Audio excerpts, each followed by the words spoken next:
Hi, I'm Kathleen Foran, and I'm a student at OCAD in the Criticism and Curatorial Practice Master's program.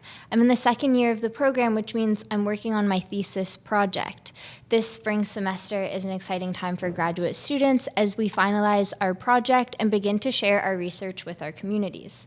I'm hoping to extend that reach by speaking with graduate students about their research.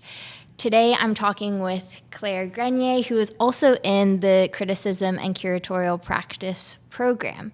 For our program, there are two options for the thesis project. You can either do an exhibition supported by a research paper, or you can do a critical analysis research paper. Claire's decided to go with the criticism paper and is currently waist deep in the writing process. Maybe even shoulder deep. Shoulder deep. Claire, would you like to introduce yourself and your research topic? Sure, thank you, Kathleen. Yeah, my name is Claire Grenier, as Kathleen said, and I'm also in the second year of the CCP program here at OCAD at the master's level.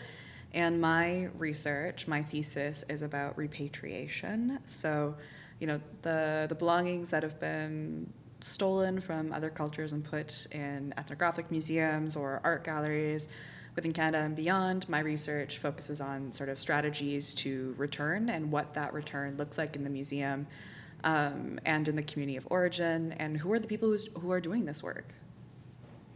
And how did you come to this research topic? Is it what you came to OCAD to do? Yeah, I was pretty strong from the beginning, knowing that I wanted to do research on repatriation. The way that research curiosity has been formed into the master's degree and the writing that I'm doing right now has changed quite a bit. But I had a background working in both the federal government and in archives, and I remember specifically in March of 2022 when the Vatican first issued an apology for the Catholic Church's role in residential schools and cultural genocide and genocide across Canada. I was working in the federal government when that apology was received, and at that time, a delegation had also gone to Rome, and it was some of the first time that a lot of these belongings that the Vatican had taken under duress were available for public view, and specifically view to the communities that these had been stolen from. And so I was working at the government, I was preparing reports on this, and I had done my bachelor's degree in political science and religious studies, and always had an interest in art. And then all of a sudden, it was this triangulation of an interest in art and museums, an interest in politics, an interest in religious history that was given the name in my mind of repatriation research. So that's how I came to it. That's how it interested me at first. Amazing. And from the time that you started in your first year, then how did the taking the classes at OCAD, I guess, direct you in a new direction? Yeah, I think I've been challenged in OCAD a lot about my understanding of art. Because again, I went to a different kind of university than OCAD, and I did a very different degree, political science and religious studies. You're not getting that at 105, 100 McCall or 205 Richmond. But so I was very preoccupied with this notion of classic, proper research. And I think what OCAD gave me was more ability to, interpret the objects that I was talking about as living, as having agency themselves, rather than sort of static things that could be transferred back and forth, and opened my mind a bit more to the way that art can be read into research, and research can be art itself, rather than anyone can report the facts, but how do you respect the object of the fact as something that is worthy on its own and not just to be wrote about, but to be talked to. Mm-hmm. I think that is ways in which OCAD has opened me up and has strengthened my perspective on this research, and hopefully the final thesis that I put out imminently, as I'm shoulder deep in it.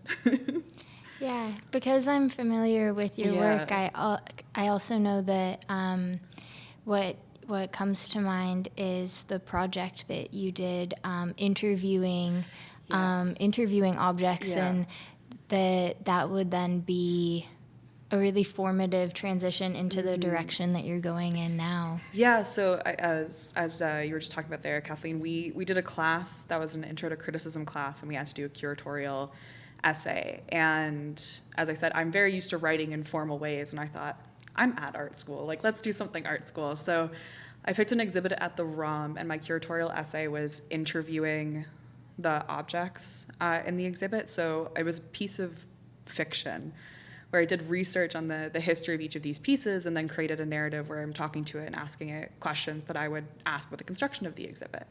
So that definitely like really informed even just the research that I look at now and the literature that I'm drawing from, who's more in line with this idea of objects having agency themselves and speaking to them, and sort of trying to amplify those voices both in my own mind and way of living and, you know, how I'm writing out this thesis document. Yeah. One of the things that I've found really fruitful about some of our classroom discussions is how there's so many ways to do research and so many ways to write. And it's been exciting for our like cohort to kind of explore some of those methods together. And it's great to see it coming into your thesis project as well. So for the thesis essay, this is quite a big one. Okay. The project itself is big. For the big question. Yeah, this is a big project as well. It's a bigger essay than some of the other things that we've had to do leading up to it.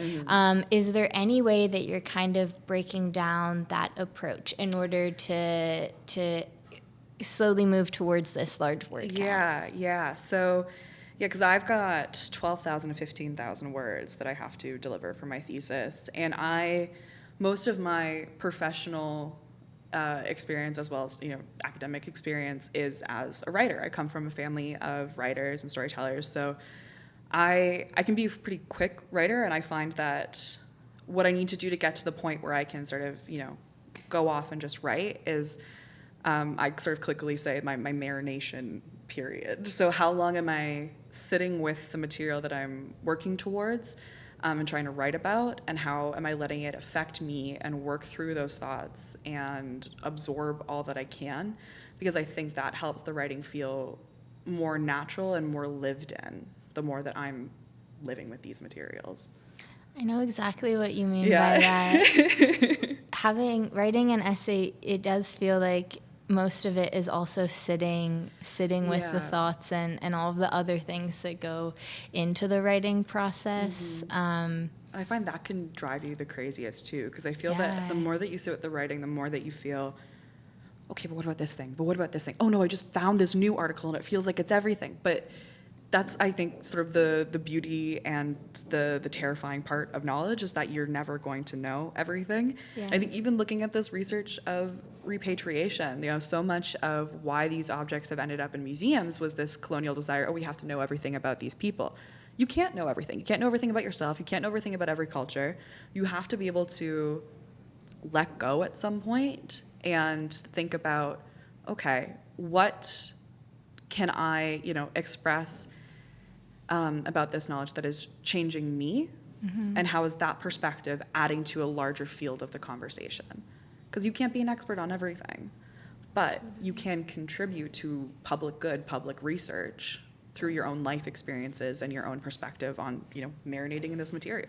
Yeah, and being very intentional about where you want to add to the conversation and where you want to maybe amplify other people's voices, and maybe where you want to leave things be, that you don't have to know everything, and that this is it's okay for things to be uncertain. Yeah, that it's okay for things to be uncertain. And I think actually, because part of my research or my thesis structure, to get into the weeds of that methodology, is that I'm doing, partially autoethnography. I'm sharing some of my own experiences, how I come to this research, ways in which my life has changed, my relationship to this topic has changed.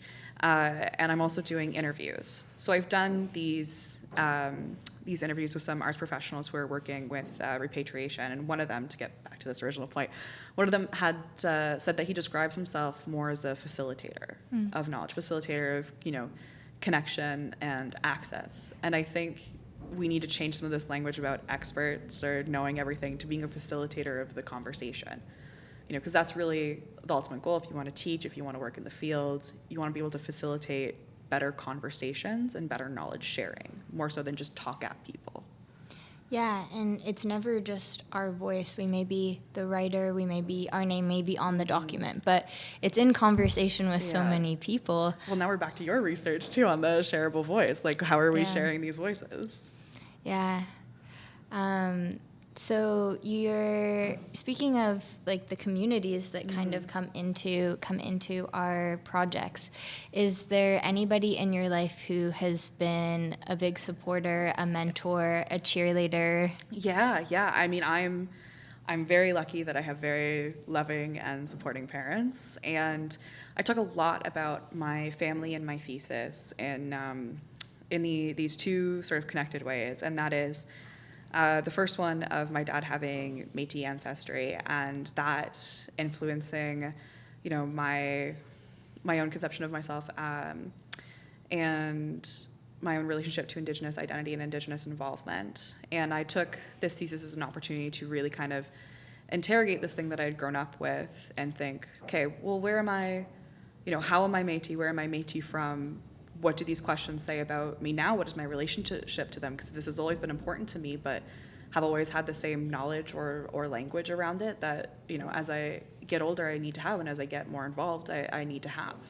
So, my dad has been very supportive and very proud of me taking that on, but he's also really funny. He's like, I don't think about it this much. Like, what are you talking about? Why do we need to have this conversation? And even that is an interesting a thing to take on in the writing and a conception of myself.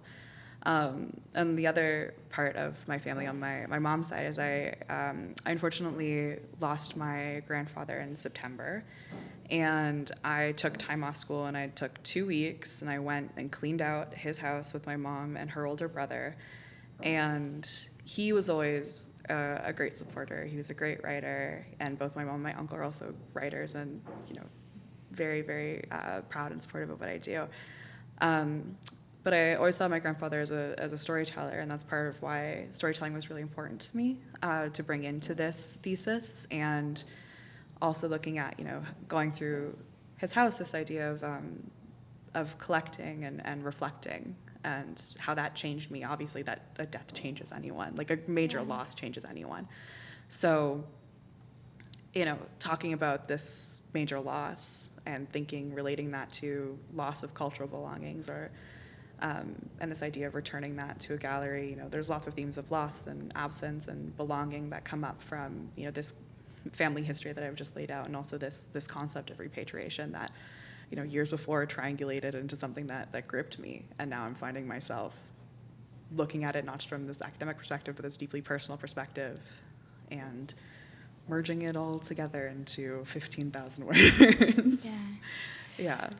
Yeah, it sounds like your family's been a part of the journey from the beginning, and it's great that they get to continue to be part of it. Yeah, I'm very lucky that I have such supportive and interested parents in what I do. Perhaps too interested at times. I could do without my dad sending me PhD program recommendations, like stick to golf. But love you, Dad. But I'm very, very happy to have had their hands to hold through this all, especially in the difficult parts. So this project's gonna continue into a PhD? I mean, I have applied for a PhD. I mean, fingers crossed. Oops, sorry. Fingers crossed I'll get in. But yeah, even if I don't at this time pursue that education, I mean, this is something that will always be with me, always interest me, and I would study it further. But I think right now I am just probably like you, excited just to finish, just to get to the finish line of this. Because albeit it's interesting and it's weird to be conscious of the way that you were changing and growing as a scholar and a person and taking on all these things.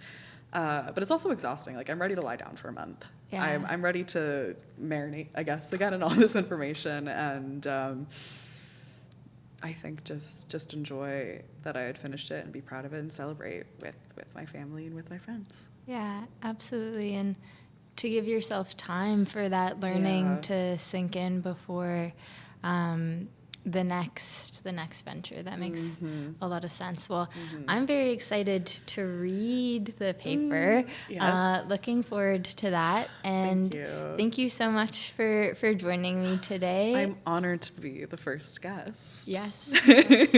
Thank you.